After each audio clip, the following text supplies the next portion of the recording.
लगाने ही हैं। आप ये ध्यान रखना जब भी आप डिज़ाइन करो कोई भी सर्किट्स के बेस पर। 3 सर्किट हैं, 3 पिन हैं इसकी। पहली पिन को हम सीधा इनपुट देते हैं, दूसरी पिन ग्राउंड कर देते हैं, तीसरी पिन से हम आउटपुट देते हैं। इनपुट हम इसके अक्रॉस लेंगे, आउटपुट हम इसके अक्रॉस लेंगे। ये ग्राउंड हमारा दोनों में कॉमन होता है। अब इस आईसी का एक अच्छा फीचर और है।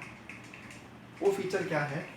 वो फीचर ये है कि इससे तो हमें 5 वोल्ट मिल गई, 5 वोल्ट हमें मिल गई है, लेकिन इसी सर्किट से हम अगर चाहें तो ज़्यादा वोल्ट भी ले सकते हैं।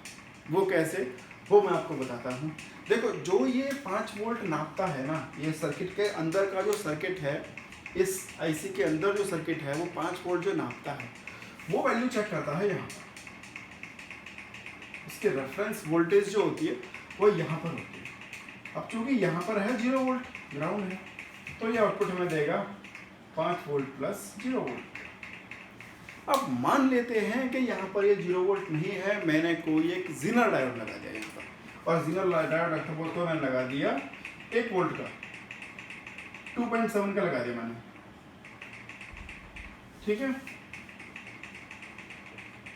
यहाँ मैंने 2.7 वोल्ट का जीनर लगा दिया, तो अब मेरी आउटपुट वोल्टेज क्या मुझे मिलेगी? फिक्स मिलेगी 5 वोल्ट प्लस 2.7, जो कि होता है 7.7। तो ये तरीका वो है जिससे हम किसी भी नॉर्मल 7805 को या फिक्स रेगुलेटर जो होता है उसको हम वेरिएबल बना देते हैं। बट वही ज़्यादा करंट के लिए नहीं बनाना है इसको। कम मिली एम्पेयर्स में करंट हो तो ही ठीक चलेगा, ज़्यादा एम्पेयर्स के लिए करंट नहीं चलेगा, नहीं तो फिर हमें ये जो जीनर है ना, इसकी भी वाटेज बढ़ानी पड़ेगी ज़्यादा अगर हमें करंट चाहिए होगा तो। इसके रिगार्डिंग और कोई भी डाउट हो, किस तरह से कनेक्शंस करेंगे, क्या क्या और स्पेसिफिकेशन है, कुछ अगर मुझसे छूट गया हो बताना तो मुझे कमेंट बॉक्स में ज़रूर बताना। धन्यवाद।